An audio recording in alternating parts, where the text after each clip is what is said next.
Hello! Magandang Friday morning, Middle East at Philippines. Ito na naman ang iyong Kuya Chris, nagbabalik para sa isa na namang panibaging video.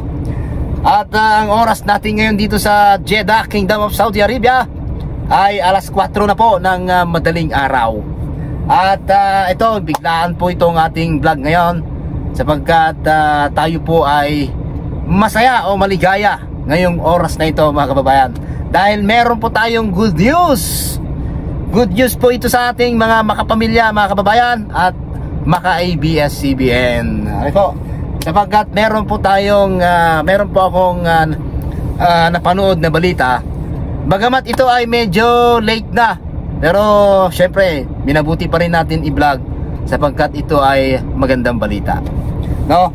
Napanood ko kasi po yung interview ni Albay Representative Joey Salceda.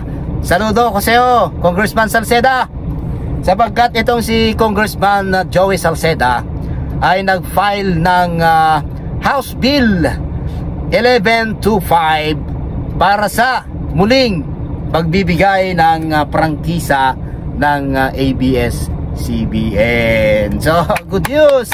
Good news. Pero sa kabilang banda, malamang ito ay bad news sa kanila. Ito yung mga maka-Duterte, mga kababayan. At sigurado mga kababayan, pagka ito ay nalaman ni Congressman Rodante Marcoleta, ay malamang kokontrain na naman niya ito. Ano po, sapagkat alam naman natin na nung nililitis ang prangkisa ng ABS-CBN sa Kongreso, ay itong si Rodante Marcoleta ang isa sa pinakamaingay, mga kababayan.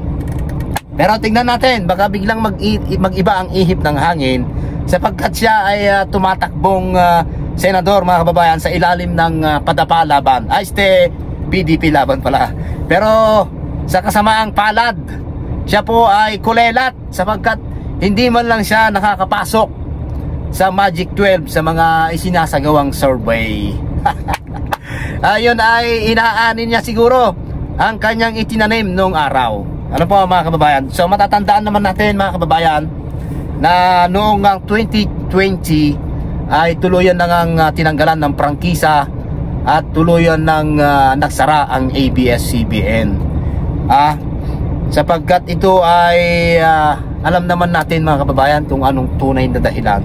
Hindi naman siguro tayo huwag na tayong magmaang-maangan o magtanga-tangahan, dahil hindi naman talaga tayo tanga. Ang tunay na dahilan po ng pagsasara o pagpapasara ng ABS-CBN ay politika. Dahil matatandaan naman natin, mga kababayan, na itong si dating Pangulong Duterte ay galit na galit noon sa ABS-CBN. At alam naman natin, hindi naman lingid sa kaalaman natin, na itong si Digong at si Kibuloy ay matalik na magkaibigan. At kung matatandaan nyo, mga kababayan, di ba itong si Vice Gando noon ay pinuna niya yung sinabi noon ni Pastor Kibuloy na pinahinto niya nga daw yung lindol ng mga panahon na yon. Mga kababayan, sa programa ni Vice Ganda noon na It's Showtime ng ABS-CBN. So napikon at nagalit nga ang lolo Kibuloy ninyo, mga kababayan. Ano po? At ayun na nga, hindi po nagtagal at tuluyan na ngang pinasara ang ABS-CBN. At para po matanggalan noon ng prangkisa ang ABS-CBN, ay kailangan po ng majority votes na 44 sa Kongreso.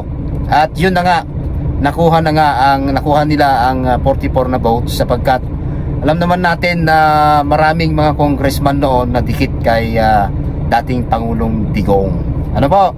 So, mga kababayan, alam nyo na siguro kung sino yung mga pumirma noon.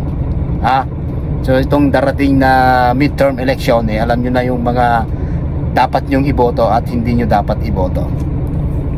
So ayun, mga kababayan, so hanggang dito na lang siguro itong ating video.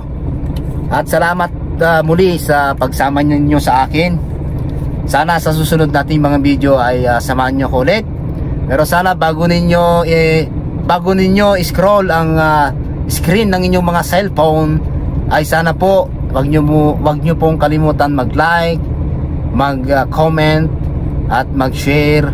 At kung hindi pa kayo nakapag-subscribe, please pindutin mo na yung subscribe button at isali mo na yung notification bell at pindutin mo na rin yung all para lahat tayo ay masaya.